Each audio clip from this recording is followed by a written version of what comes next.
ಒಮ್ಮೆ ಹಳ್ಳಿ ದೊಡ್ಡ ಜಮೀನಿನ ಅಂಗಳದಲ್ಲಿ ಎಳೆ ವಯಸ್ಸಿನ ಬಾಲಕನೊಬ್ಬ ತನ್ನ ತಂದೆಯೊಂದಿಗೆ ವಾಸವಾಗಿದ್ದ. ಬಾಲಕನ ಹೆಸರು ಕುಮಾರ. ಆತ ತುಂಬಾ ಶ್ರದ್ಧಾಳು, ಪ್ರಾಮಾಣಿಕ ಮತ್ತು ಸಹಾಯಕರನಾಗಿದ್ದ. ಒಂದು ದಿನ ಕುಮಾರ ದಾರಿ ನಡುವೆ ಚಿನ್ನದ ನಾಣ್ಯವನ್ನು ಕಂಡು ಹಿಡಿದ.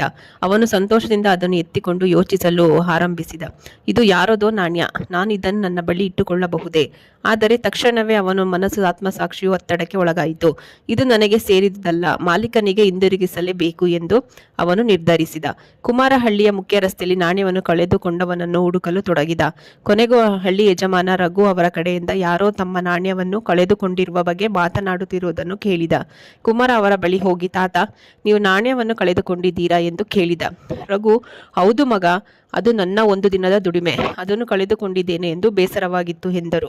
ಕುಮಾರ ಸಂತೋಷದಿಂದ ನಾಣ್ಯವನ್ನು ನೀಡಿದ. ಈ ಪ್ರಾಮಾಣಿಕತೆ ಕಂಡು ರಘು ಸಂತೋಷಗೊಂಡರು ಮತ್ತು ರಘು, ನೀನು ನಿಜಕ್ಕೂ ಒಳ್ಳೆಯ ಹೃದಯದವನಾಗಿದ್ದೀಯಾ, ನಿನ್ನ ಪ್ರಾಮಾಣಿಕತೆಯಿಂದ ನನಗೆ ತುಂಬಾ ಸಂತೋಷವಾಗಿದೆ, ಈ ನಾಣ್ಯ ನಿನ್ನದು ಎಂದು ಅವರು ಆ ನಾಣ್ಯವನ್ನು ಕುಮಾರನಿಗೆ ಕೊಟ್ಟರು. ಆ ದಿನದಿಂದ ಕುಮಾರನ ಪ್ರಾಮಾಣಿಕತೆಯ ಕುರಿತು ಎಲ್ಲ ಹಳ್ಳಿಯವರಿಗೂ ಗೊತ್ತಾಯಿತು. ಎಲ್ಲರೂ ಅವನನ್ನು ಮೆಚ್ಚಿದರು, ಗೌರವಿಸಿದರು. ಅವನು ಈ ಗುಣ ಇಡೀ ಹಳ್ಳಿಗೆ ಮಾದರಿಯಾಗಿ ಬದಲಾಯಿತು. ನೈತಿಕತೆ, ಪ್ರಾಮಾಣಿಕತೆ ಎಂದೆಂದಿಗೂ ಒಳ್ಳೆಯ ಪ್ರತಿಫಲ